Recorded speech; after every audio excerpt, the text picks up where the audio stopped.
And friends, once again, welcome. My name is Chad Rimmer, and I am the program executive for Lutheran Theology at the Lutheran World Federation in the Department for Theology, Mission, and Justice. And we'll be joined today as well by our friends and colleagues, Bafana Khumalo, who is the director of Sonke Gender Justice, as well as Philip Peacock from the World Communion of Reformed Churches.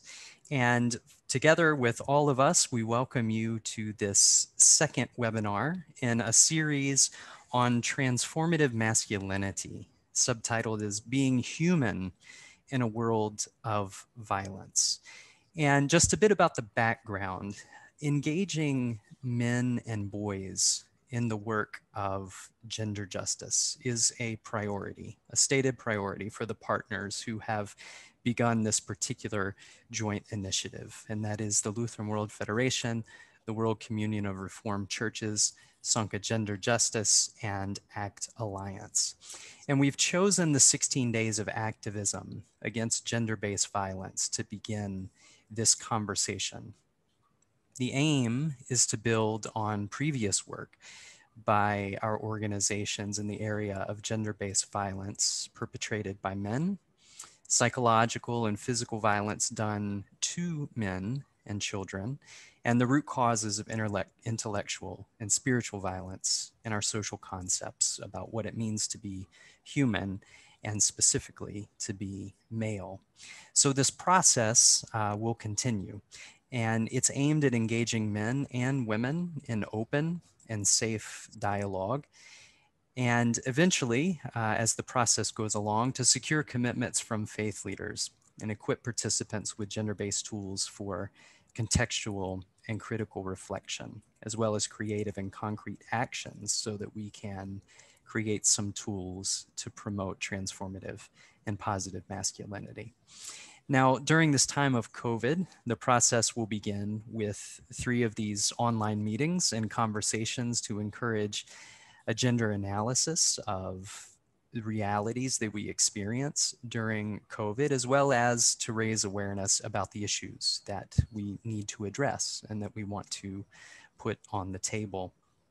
Through these different conversations, we want to explore various assumptions and worldviews and archetypes of masculinity and try to understand how they operate in our context, with a particular emphasis on unmasking those that perpetuate violence.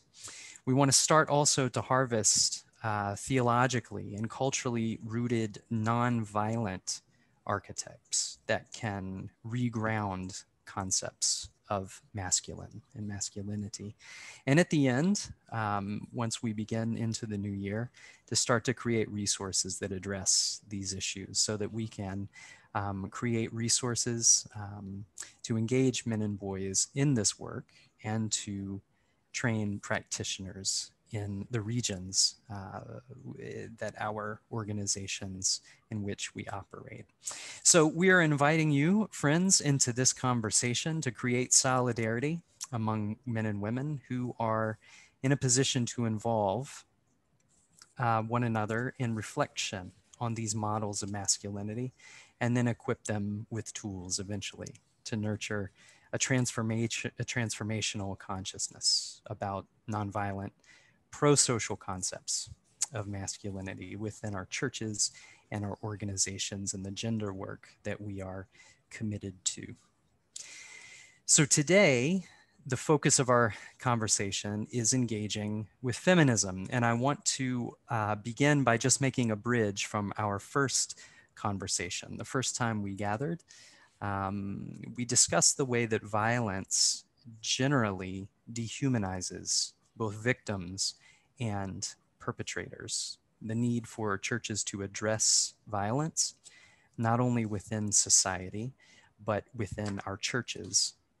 And in doing so, we not only talked about needing to focus on regressive behavior of men and how to support transformative change from within our own tradition, meaning the tools of our faith, but also the need to deal with patriarchy as power. And this leads us to some of the root questions of feminism. And so today, our topic is engaging in dialogue with feminism.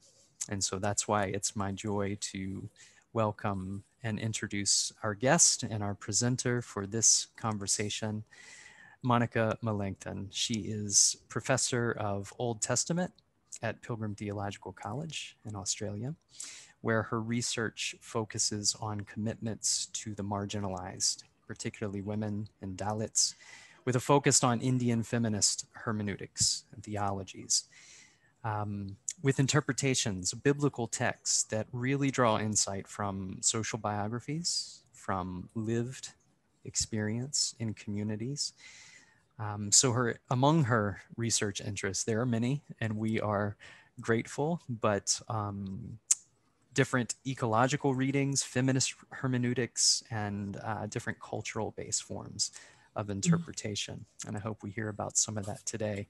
And I just want to say that among her publications, many publications, she contributed widely to the biblical hermeneutics process within the Lutheran World Federation, and particularly with respect to our theme today, wrote a wonderful piece called "Protect Me from Those Who Are Violent," Psalm 140, a cry for justice, a song of hope. And on a personal note, we want to say that she is responsible, individually responsible for a whole generation of Indian feminists, and mentoring so many amazing young women and men as well. So welcome, Monica, and over to you.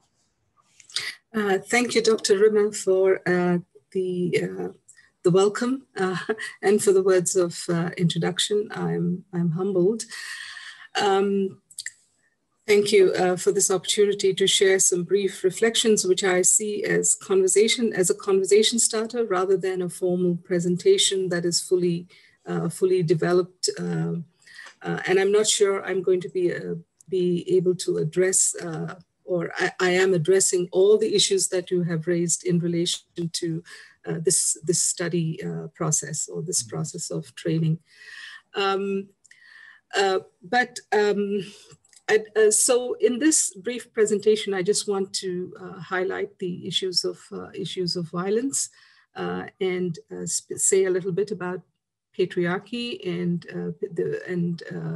and feminism, and the question that both you and Philip raised in our conversation a couple of days ago about what can men do to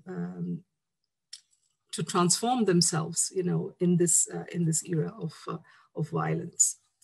Now, COVID-19 is of course testing us in ways most of us have never imagined or previously experienced, providing both emotional and economic shocks that we are struggling to rise above.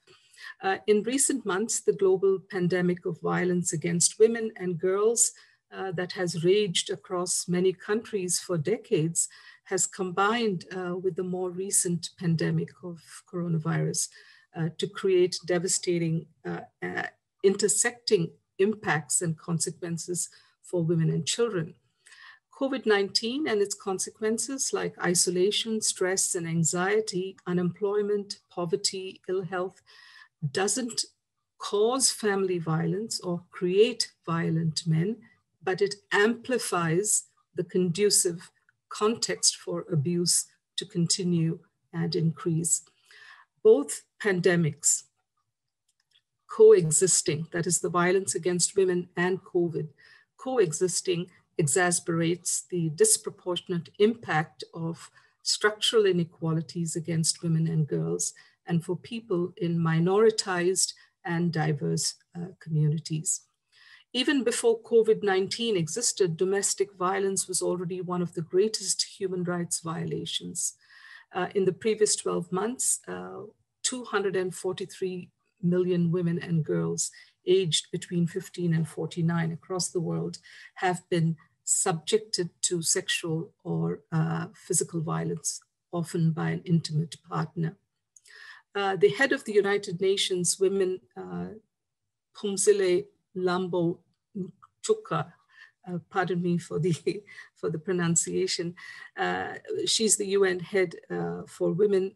She declared that violence against women and girls is a shadow pandemic during the wider coronavirus crisis. She says, and I quote, the violence that is emerging now as a dark feature of this pandemic is a mirror and a challenge to our values, our resilience, and shared humanity. We must not only survive the coronavirus, but emerge renewed with women as a powerful force at the center of recovery. And I think that's a very, very significant and massive challenge for all of us, both men and women, in terms of how we might address the violence that is emerging within this pandemic. In the year 2012, social entrepreneur and passionate advocate for the empowerment of women and girls, Jeremy Meltzer, addressed the Australian, US, and Indian media in a TED Talk. Now, this particular TED Talk is available on YouTube for those of you who might be interested in listening to him, because it's quite powerful. Now, he began his talk by asking people to raise their hands if they had a sister, another hand if they had a daughter, and a knee if they had a mother. And of course, the entire group had some part of their body raised. And then he said, sadly, either your mother, sister, or daughter will be physically or sexually abused in her lifetime. He then cited the UN statistics and described this global pandemic of violence against women as the most systematic and pervasive human rights abuse in the world. He said, and I quote, "What the hell is going on? Any one of these women could be our sister, mother, or daughter. So where are the men? Where is men's roar? Not for the football, but for what really matters. Because this is the greatest moral challenge of our times." He was calling on men to become more accountable, to examine what it was in their social conditioning that made them blind to or had normalized this violence for them or both. Nothing short of revolution in the masculine, he said, was going to return men to a healthy masculinity. Now, this was long before the #MeToo movement, which has been described as a watershed, a tipping point, a karmic earthquake, when countless stories of women and their abuse came tumbling forth. The world is saturated with stories of rape, of mutilation, of dismembering and silencing, stories from the workplace of gender pay gaps and institutional enabling of this silencing of women, stories of men refusing to take no for an answer, from women pressured into having sex with men and being made to feel guilty if they didn't comply, stories of horrifying emotional and psychological violence where men use their own children as weapons of punishment, stories of shame, sadness, and crippling loss of confidence and ambition, and the death of innocence and the will to live. What are the historical causes of this rampant aggression? What are the ideological underpinnings of this rampant violence against women by fathers, by sons, by uncles, by brothers and husbands? We are all too aware of the impact of this violence on all women, both the victims of this violence and other women who are not necessarily or have had similar experiences. But more importantly also is, what is the impact of this violence on men themselves? How do men react? I must confess, I have not talked to too many men about what they experience after an incident of violence or rape that is highly publicized. But I'd like to know what goes through men's minds and bodies when they hear these stories. We live in a world where men are socially constructed to distance themselves from their emotions in order to conform to a rather unforgiving world of male culture. These are men who have been removed from their natural compassion, leaving them vulnerable and isolated and prone to violence and abusive behavior, because they have been taught to believe that as men, they can be brutally violent. And why?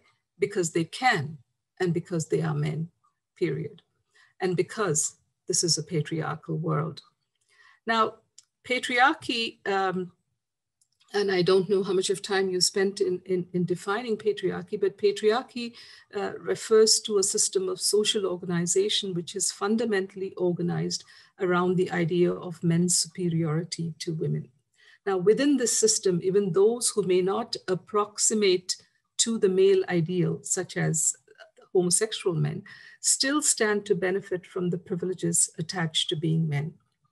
It is difficult to posit simple definitions of patriarchy and masculinity, but we might say that patriarchy refers to the systemic relationship of power between men and women, whereas masculinity concerns both inter and intragender relationships.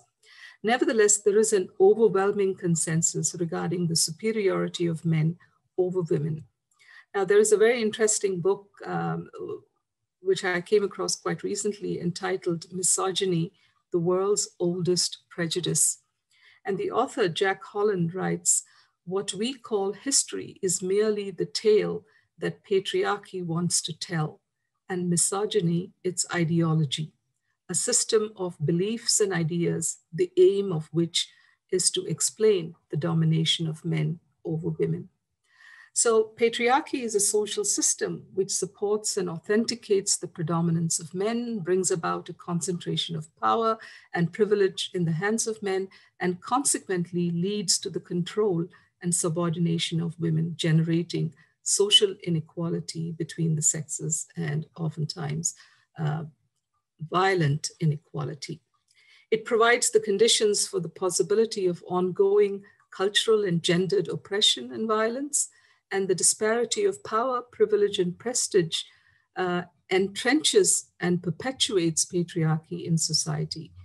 While it gives men power, domination, and advantage over women, it also explains much of the continuing violence and subjugation of women. Now, with the advent of feminism, the manner in which patriarchy functions, the oppression of women, the material reality of women, their psychology, the social constructions of gender, and all the subsidiary cultural paradigms that support have come under scrutiny. Feminism has exposed gender violence and women's marginalization in culture and global politics. However, it also challenges gendered constructions of women. And the term feminist is commonly used today for describing those, both men and women, who seek to eliminate women's subordination and marginalization. And the goal of feminism is to challenge the systemic inequalities women face on a daily basis. And contrary to popular belief, feminism has nothing to do with belittling men. In fact, feminism does not support sexism against either gender. And feminism works towards equality and not female superiority. And I think I want to emphasize this, particularly because there are many quarters in the world where feminism is grossly misunderstood as a men-hating movement. And I would like to correct that impression. So the root experience of feminism is women's realization that cultural common sense, dominant perspectives, scientific theories, and historical knowledge are androcentric, that is male biased, and therefore not objective, but ideological. Now, this breakthrough experience causes not only disillusionment and anger, but also a sense of possibility and power. So feminism, therefore, is simply the commitment to work for the political, economic, and social equality of women and men, boy and girl, in every area of life. But having said that, I'd like to also call attention to the fact that there are diverse articulations of feminism. Although feminists generally agree in their critique of masculine supremacy and hold that gender roles are socially constructed rather than innate. They stress on the specific historical, cultural contexts, and subjectivity, as well as on the plurality of women. Needless to say, it is not only women who can adopt feminism as a political stance and way of life, but men too, and those who choose to do so have to take a stand against the privileges that they could otherwise take for granted. So just as there is a great diversity in the feminist movement, so that we speak of feminisms, so too there is diversity, as I'm sure all of us are aware, in the field of masculinity, enabling us to speak of masculinities as they are influenced by such variables as class, caste, age, race, nationality, and identity. So as a feminist, and as feminists, we approach the world by recognizing the fact that we live in a tiered and hierarchical organizing of society. And this is crucial for the maintenance of social order, that to live lives marked male and female and transgender or bisexual is to live different realities. More importantly, to be a feminist is to be occupying the marginal or the peripheral space, relatively powerless position with reference to every dominant space that consumes the space at the center. So it is a worldview and a political stance of life, a consciousness, when a feminist sees from the position of marginality, one that he or she has deliberately chosen to occupy. It is a gesture of subversion towards domination. It destabilizes and disorders the established field, resists homogenization, opening up multiple possibilities rather than shutting off. To be a feminist is also to, among other things, recognize that apart from gender-based injustice, there are multiple structural inequalities that lie beneath the social order. That is the intersectionality of gender, race, class, caste, nation, colonized, colonizer, earth, and to believe that change and transformation is possible and to work for it at whatever level possible. So feminism has contributed to the evolution of both queer studies and masculinity studies, and it is from the former that these latter approaches have developed and derived inspiration from, and have engaged in a critical investigation of both hegemonic masculinity and you know, this critical investigation perhaps may not have gotten off the ground without feminist discourse. So, if the feminist cause is geared towards exposing the way a patriarchal society functions and expose the way men treat women in very, very simple terms, what is it that men can do to help the feminist cause? And I have just a few points. First of all, I think, very simply put, there is a need for self-interrogation on the part of men. Interrogation in terms of why do I think the way I do? Why do I behave the way I do? Why did I respond the way I did? And to identify both ideological, cultural, and other factors that may have contributed to conditioning you to respond the way you did. This struggle between the sexes will perhaps take a long time to be put to rest, but in the I have been told that in the unfathomable reaches of the male psyche, men are frightened of women. And you can correct me if I'm wrong, or at least frightened of the feminine qualities within themselves, those qualities that point to inwards to that place where our deepest feelings are lodged, but which centuries of masculine culture have repressed or removed. Perhaps this is the place where violence against women begins, in the shutting down of this inner world where relationships and connections truly reside, because the models we have been given for manhood fail to recognize a fundamental truth, which is that nothing meaningful in life ever happens without the ability to be vulnerable. And vulnerability is an extremely significant feminist principle for approaching or seeing the world. Men are often at the mercy of logic and reason.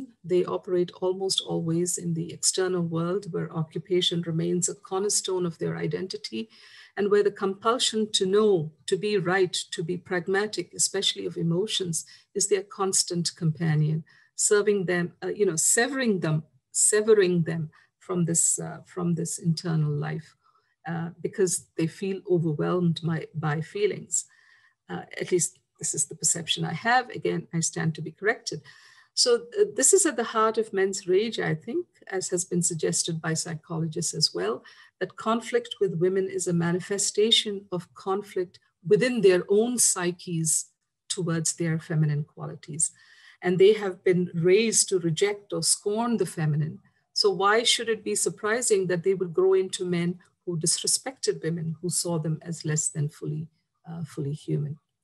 So for men to be liberated from their own oppression, which manifests itself in the oppression of women, I think they need to turn in, not out.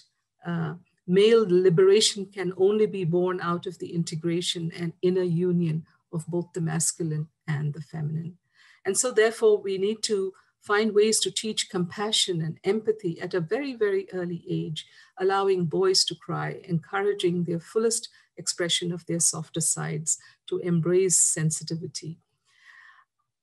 Then men also have to hold other men accountable. There are several commercials that are being advertised now on Australian TV, where men actually call out their friends when they make inappropriate remarks about women. Gender diversity training, we know this, paternity leave, seeking gender balance in all activities of the church and organization that you might be involved in, and to impress upon men that their liberation is joined to the liberation of women, that the triumphs of one cannot happen without the triumphs of the other. And so maybe it might be helpful to start a men's movement that rejects the old definitions of masculinity.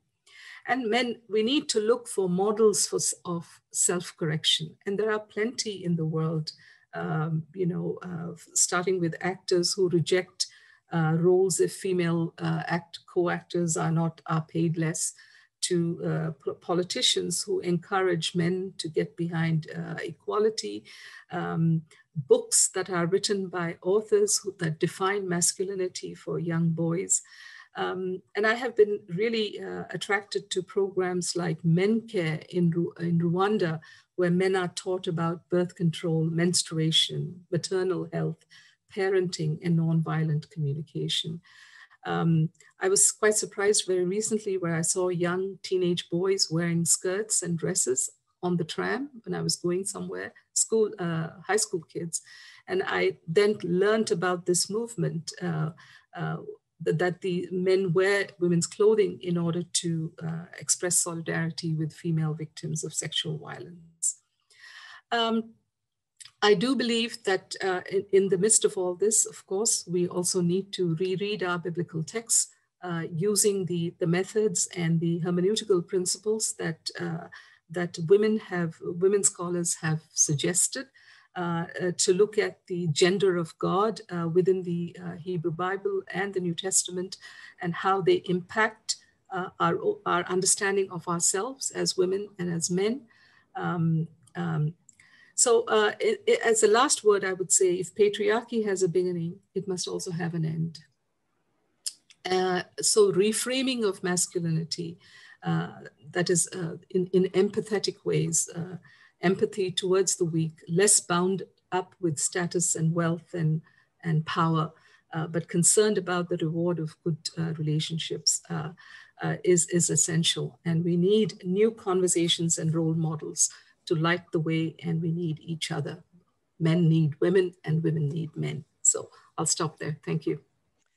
Thank you so much, Monica. This was very rich. And we have the chat box as well as the question and answer box that's open for our attendees to also ask questions. And so as we do that, I sure would like to get it started here with Philip and myself with some questions. And first, I want to start by thanking you for pointing out that concepts around gender are socialized and they're about worldviews. And part of the liberation, I want to, talk about the liberation as well, liberational practices that we can really, equip men with. But we're talking about worldview and the way those are formed are very complex, but generally to think of our relationships and gender as systems of power and as methodologies.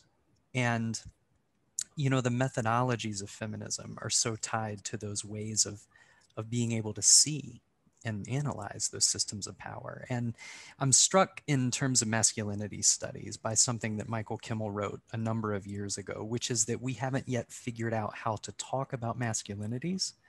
And part of the thesis there, I guess, is that we talk about these categories of masculine, whereas the real task is to get men to be self-reflexive.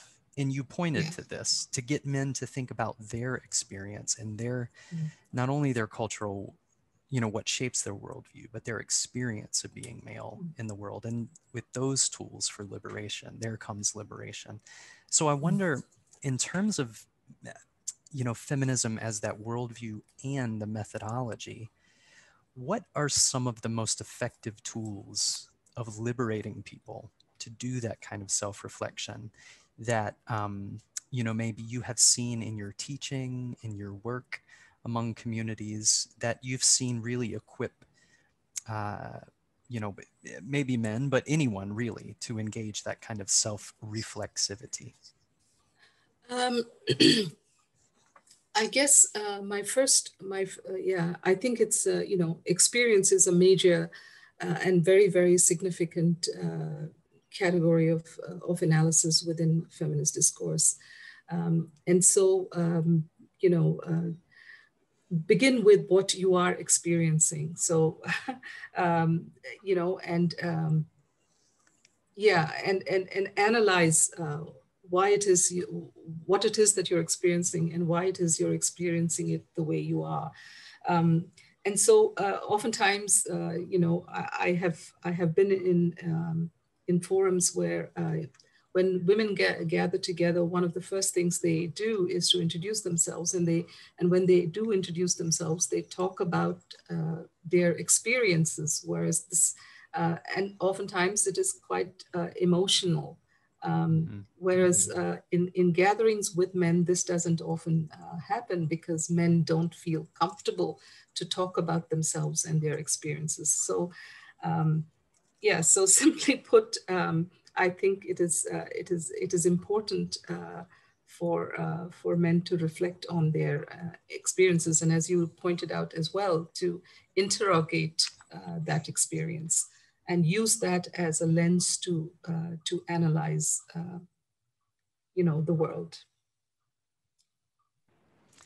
Yes, and thinking about then in terms of analyzing those power systems,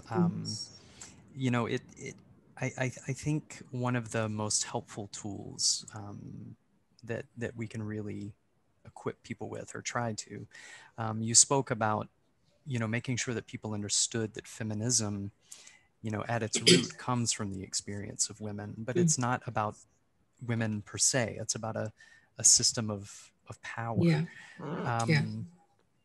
And restoring right relationships, which in a sense is right relationships, not just between genders, but all the ways we relate to each other, economic and political and ecological. And that, undoing that or having those new eyes to see, escaping kind of hegemonic masculinity, the stories we've been told requires those tools of liberation.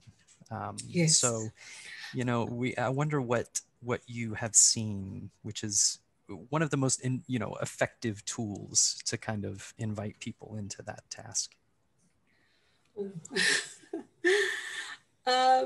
I don't know if this answers your question. I mean, when I was little, I mean, really little, under 12, there was a song that we used to sing while we played in the sand, you know, and it was about cooking, and it was about a song making dosas, you know.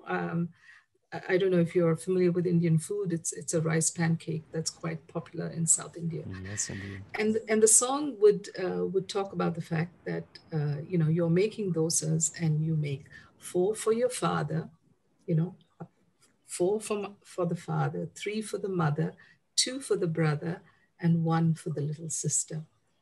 Now, we sang that song with gusto as we were kids, but it's only when I grew up, I and came into some feminist consciousness, that I realized how, you know, a simple thing like distribution of food within the family is also culturally determined and patriarchally defined. That the male members in the family get a higher or the better portion of food than the men, and it's almost a right, you know. So women are tend to deprive themselves of a rightful share of what is available in order to feed the men. So, you know, it's these are the ways through songs, through simple songs like this, that you are conditioned, socially constructed and conditioned to reinforce patriarchal dictums or patriarchal expectations. I don't know if that answers your question, but this self-interrogation or self-reflection will with the right lenses, will enable you to see how the world is constructed and the power dynamics at play between men and women. Yes. Yeah. And I want to go ahead and make sure for our attendees as well, you know, to use the chat box and the Q&A box to post some questions to Monica as we go along here. But I want to ask, you know, you spoke also to the issue of androcentrism. And, you know, from my perspective too, as an eco-theologian, an eco-feminist, which I try to work from that perspective, that I know that part of the androcentrism is rooted in a most fundamental anthropocentrism, you know. And I wonder, being a scholar of the Old Testament, you know, and having done work in ecology as well, how much of that do you see, you know, within ecofeminism, that connection between the abuses of our understanding of what it means to be male with our fundamental misunderstandings of what it means to be human?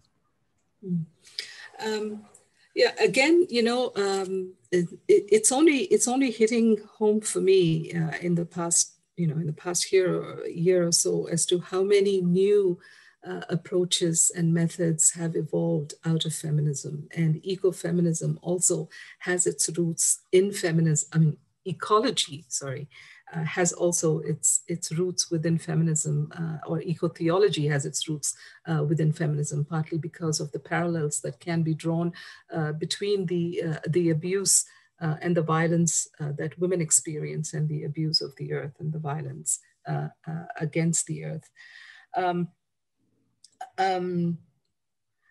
So therefore there is already a symbiotic relationship between women and the earth that needs to be emphasized. And I think there are you know, multiple references within the biblical text that can be used to stress the fact that the earth and human beings are creatures of God, and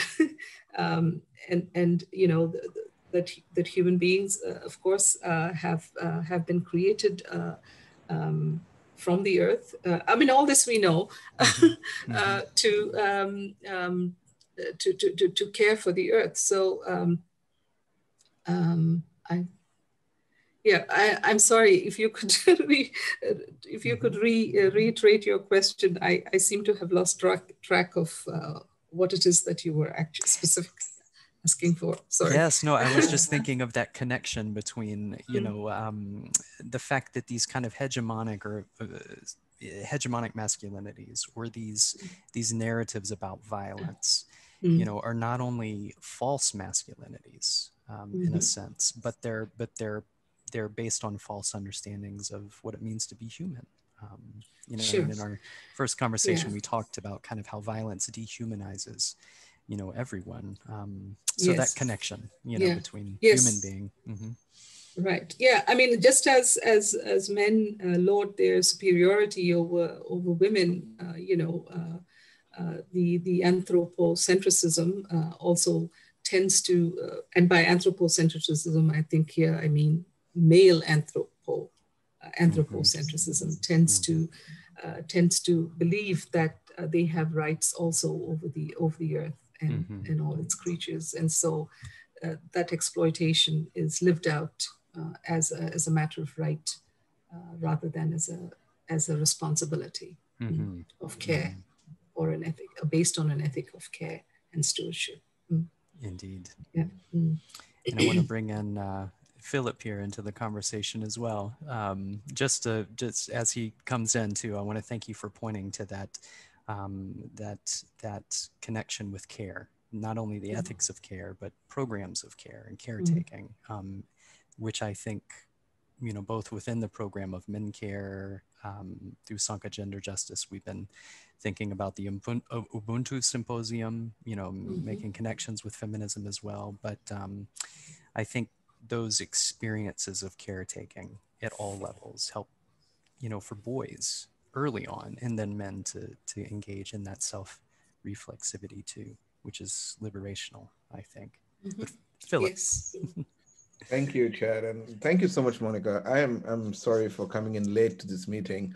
However, as I heard some part of your speech and having known you for such a long while, what really struck me was this song that you spoke about. And while you spoke about how, in the even a small thing like a song perpetuates a certain patriarchy, I was struck at the same time to think about how actually patriarchy, as many other forms of oppression as well, actually works at the level of the mundane, in the everyday, in the banal, in the very small things that we do, perhaps how we stand, sit, talk, move our hands, for example.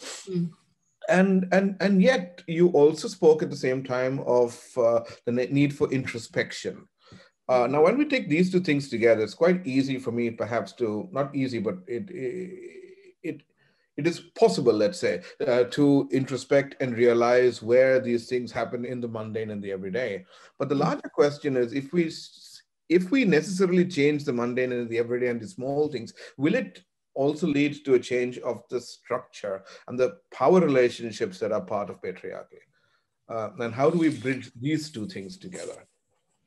Yeah, that's that's a very important and good question, Philip. And I don't know if I have a satisfactory answer to give you, but I do believe that the change begins with the individual. And hopefully, will then percolate or spread to the wider society. So yeah, I mean, drawing inspiration from stories within the biblical text, transformation cannot happen, in the community unless individuals themselves are transformed or changed or committed to contributing towards change. So I don't know, as I said, if that's the way to answer the question, but yes, beginning with the individual, I think is as important as simultaneously working with the larger community to change structures. Yeah. I was also wondering about this when you talk about women's experiences. And it seems to me, in my own experience actually, that often women have the experience and they speak about the experience, but then men step in and theorize the experience in a very curious way of mansplaining. Mm-hmm. Academic mansplaining, if you will, actually. How would you reflect or respond to this? And what does it mean for masculinities itself?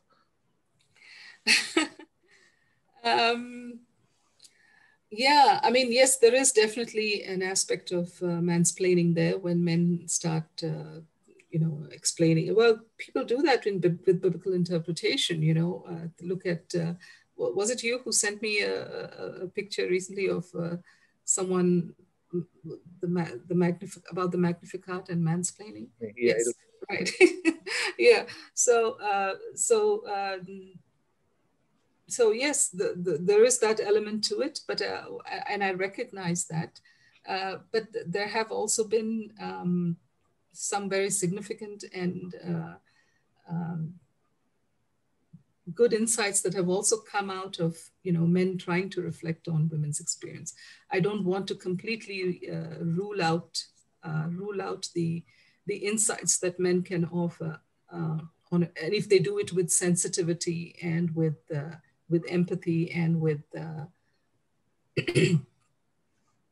with objectives that are just, I guess. Yeah. Mm-hmm. Thank you, Monica.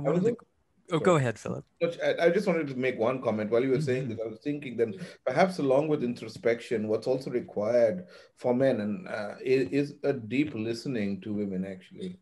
I think yes. as men, we not just introspect us, we don't do this. We just don't listen to women enough.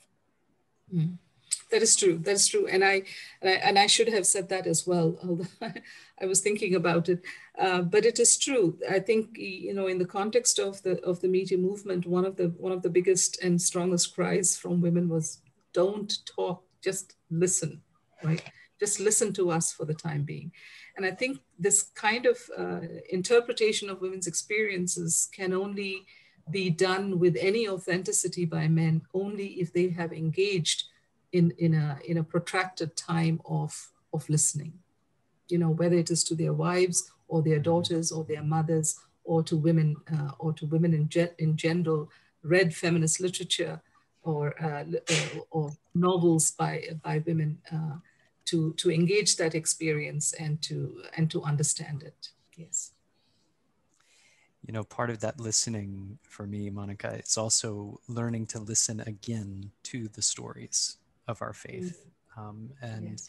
Last time we started to speak about the kinds of spaces that we have to create for men to,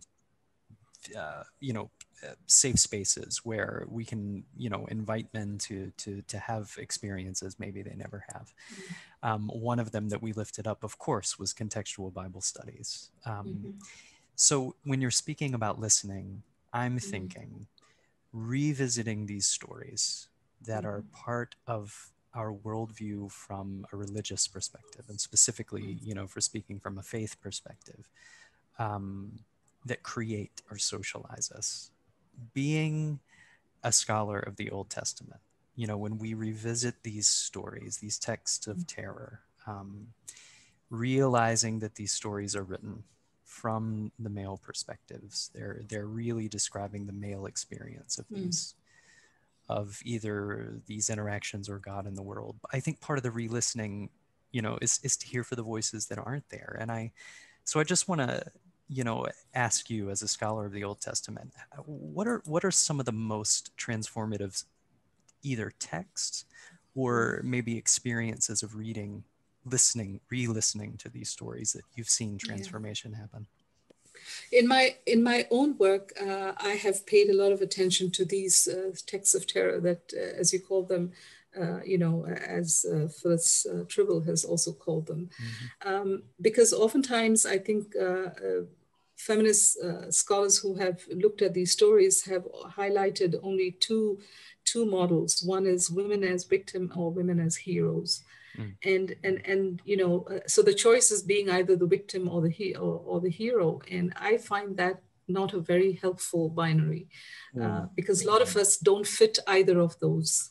We cannot all be heroes, and we are not all victims. You know, is there a middle path that would help women embrace these stories and apply the insights that they have gained from these stories, not just to their own lives, but to their understanding of the world, and to develop strategies that will bring about transformation.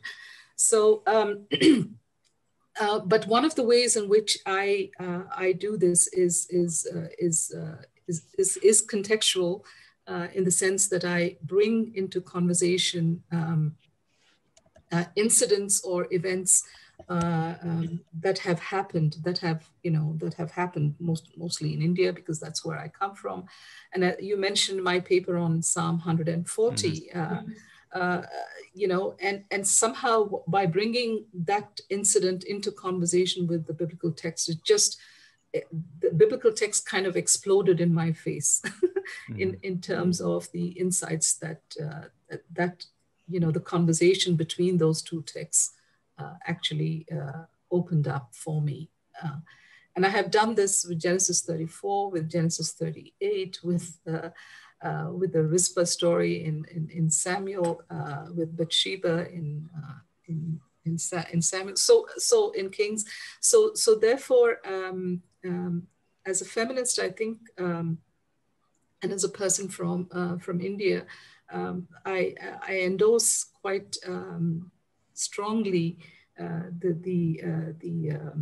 need for doing contextual work and for bringing the world into conversation with the biblical text and these stories. And I think these stories of terror, which we within the church tradition tend to marginalize or actually ignore most of the time, many of them don't even make it into the lectionary. And so the church is not forced, therefore, to look at these stories. These stories, I believe, have been put into the biblical text primarily to generate conversation, to generate discussion. And I think if these stories of violence, as violent and disturbing and painful and hurtful as they are there, because if they are not there, we would not be talking about violence. We may not be talking particularly about violence against women. And so these biblical authors who and canonizers who put these texts together did it quite intentionally. Thank God, because you know, as I said, they provide a space and grounds for keeping these issues alive, because these issues are very much alive today. The issues that these texts raise.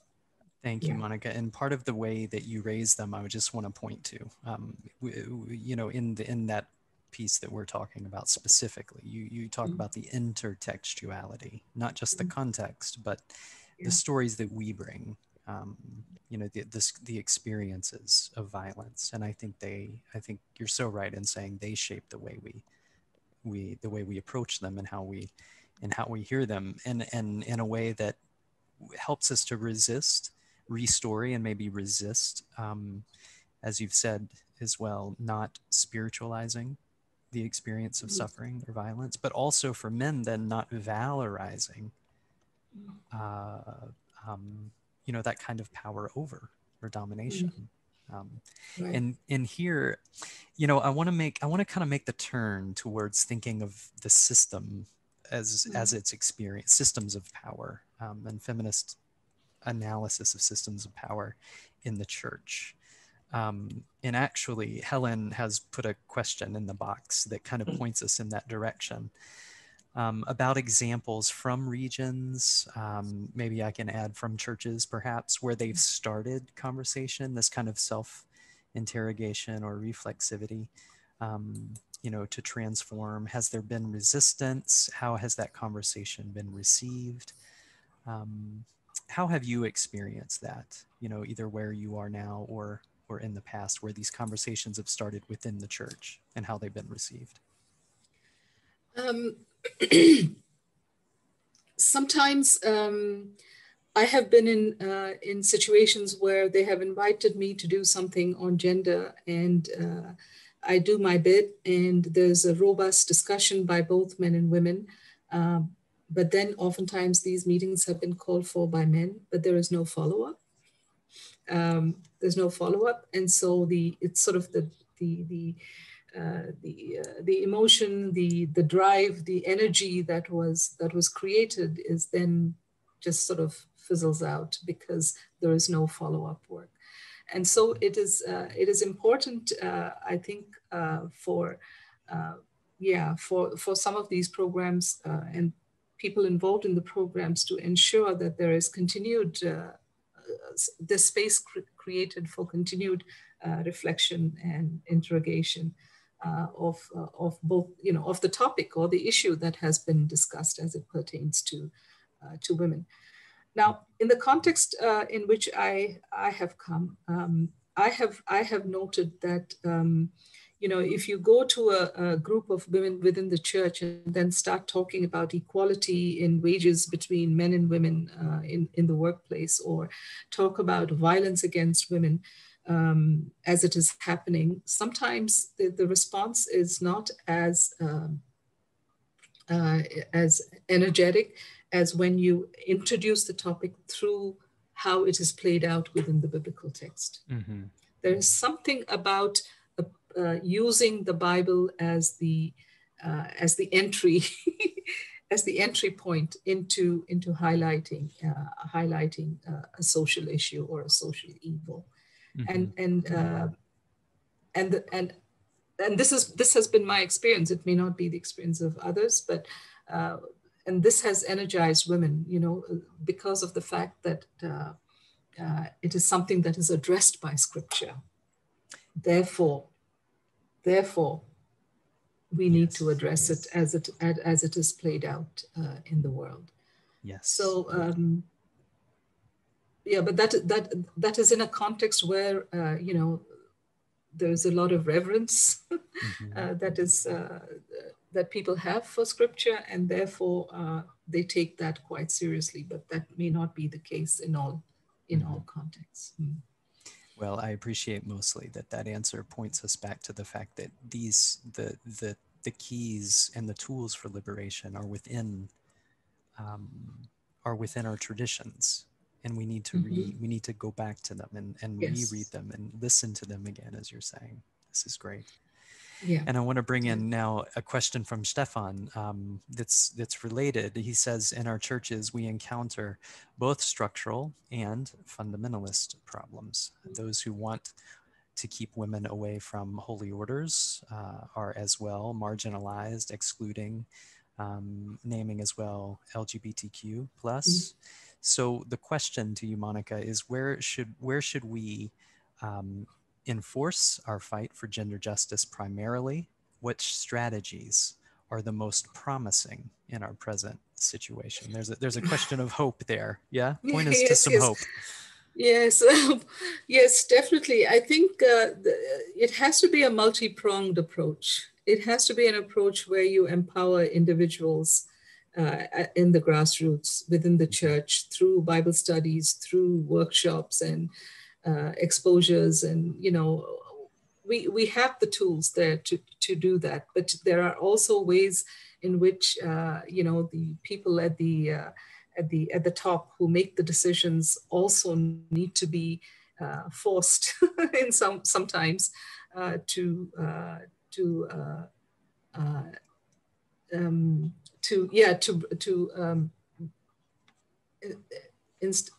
sorry, I'm not getting the word here, to bring in policies that would ensure equal participation of men and women and people of varied social orientations as well, sexual orientations as well. And that's not easy.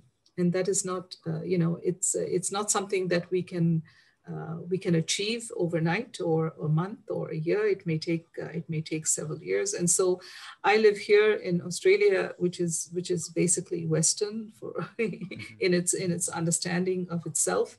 And even here, the Lutheran Church still is not open to ordaining women, and I'm still trying. I grapple with trying to understand where the blockage lies. You see, and the blockage is of course in their understanding of Scripture. It's not cultural, it's not cultural. It is theological. Whereas in other countries, they may not have a very strong theological issue, but they do have very, deep-rooted cultural issues that might hinder them from making the church a more inclusive community. So there is no singular method or strategy that can be universally applied. I think in each context, you have to develop a strategy that is fitting for that particular situation. Mm-hmm. Yeah. Well, thank you, Monica. And I want to thank you, just recognizing we're at the end of the hour, for pointing us here at the end towards the theological, because our theologies, can serve to definitely constrain.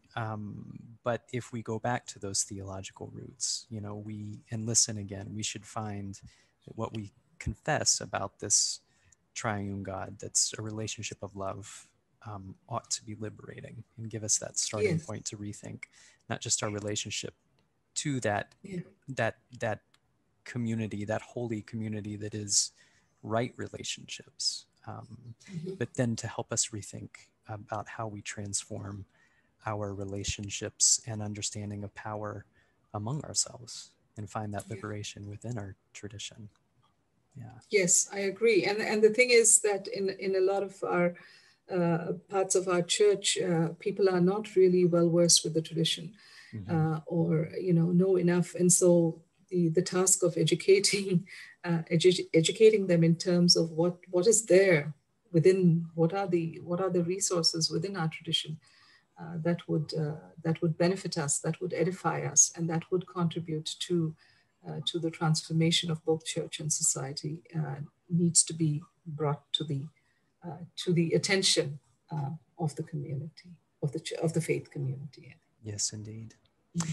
And Monica, thank you for doing that with us here today. And I think that's hopefully what this process is about. This initiative that we've begun is to do that kind of transformative work, focusing on masculinity per se, but realizing that's rooted in that larger understanding of power and relationships, which is it's a theological task, but it's a human task, and it's something that we're called to. And I want to point out too that this is two things you also said, which this initiative is aimed at. I'm glad you pointed to, was to create the tools and to have the follow-up. I mean, to really create tools that will equip us going forward, not just to talk about it, but to guide us in that process forward. And so that's a gift you've given us here in this second conversation. So Monica, thank you so much, and to all those that attended and those who are watching online and who will watch and hear this in the future. We just want to say a word of thanks to you and for sharing your time, especially at this time, recognizing what time it is in Australia, and as well as your gifts. And I think that this equips us as we go ahead, just to make sure that we engage this conversation of masculinity, always in conversation, in dialogue with feminism and these foundational questions. Please. Thank you very much. But I wanted to ask Philip and you and who the other men if there are other men here watching, in terms of what is it that goes through your mind and your body when you hear about a violent act that has been committed against a woman? I've never asked a man this before, and I'm really curious. Yes. I would like to answer this. One of the things that bothers me, actually, it really bothers me, is how can you use your own body as a weapon? Mhm. This is something that comes back to me again and again. I mean, how do you use your genitals not as an act of pleasure, but as an act of violence? This is something that I'm very uncomfortable uh, with. But I have to also admit, Monica, that I've been thinking about this maybe for just the last 20 years or so, in my theological journey. Before this, maybe I didn't consider it at all, or I don't know how I felt about it. Maybe I thought about it differently. I don't remember, actually. I don't have any concrete thought about it. So actually, maybe it is my learning from women and my learnings about feminism that has taught me to think differently about this as well. Mhm. Yes. For me, Yeah. I think that, um, you know, there are two, there are kind of two responses, and one is rather theological, but the first is more visceral. Honestly, it's you know, Augustine said that hope has two daughters, anger and courage, right? Mm-hmm. And honestly, at acts of violence, I have to recognize, that there's kind of a righteous anger at first, and part of it is that people would people who are Christian would profess the same faith and yet see violence as um, an acceptable response. So to do violence against another body is, in my mind, to do violence against the body of God. If we are all part of creation and baptized into the body of Christ, to do violence against another human being is to do violence against ourselves. And I think part of that is just to be, you know, the personal feeling of realize that in a marriage and as a father, when you're entrusted with a holy trust, to care for someone, and you see violence, you see someone trade in that trust for violence is really an affront. It's almost an embodied, you know, um, feeling of almost a nausea in a sense, Mhm. It really, really is. And then you reflect that theologically to say that you realize the reason is because we are entrusted to care. That's our human vocation. And to use the power that's given to us to care for an act of violence, like Philip says, instead of, enjoying one another and caring for one another is such an offense. Right. Right. No, thank you. I know we've come to the end of the conversation. I would love to continue on this last issue because I think when I, as a woman, hear about an incident like that, which happened in 2012 or 2016 in India, or more recently in 2018, I may not have necessarily experienced the same kind of violence, but I still fear as a woman. I fear for myself. I fear for my daughter. I fear for other women. So in trauma studies, you learn about the fact that you don't have to necessarily experience the kind of victimization another person has, but by virtue of the way in which the culture functions, we know exactly what that woman went through, and you experience that pain and that hurt and that fear. So as someone who is involved in the field of theology, I would have to come to terms or explain that theologically, what I am experiencing or what other women might experience as well. Anyway, that's yeah. No, this is very true in terms of our experiences of trauma too. And I realize part of my own story is, in terms of my wife having cancer, and all that brings in terms of caretaking, which, if that's your primary understanding of your relationship to someone, when I see violence done to some, or stories of violence done in other places, it's exactly right that you feel a certain traumatic response, um, you know by that empathy or that solidarity Yes. of knowing what trauma does to a body. This is very true. Yeah. Yeah. Well, And Monica, therefore there are, yes, Go and ahead. there are texts within the Bible too that can contribute to that trauma.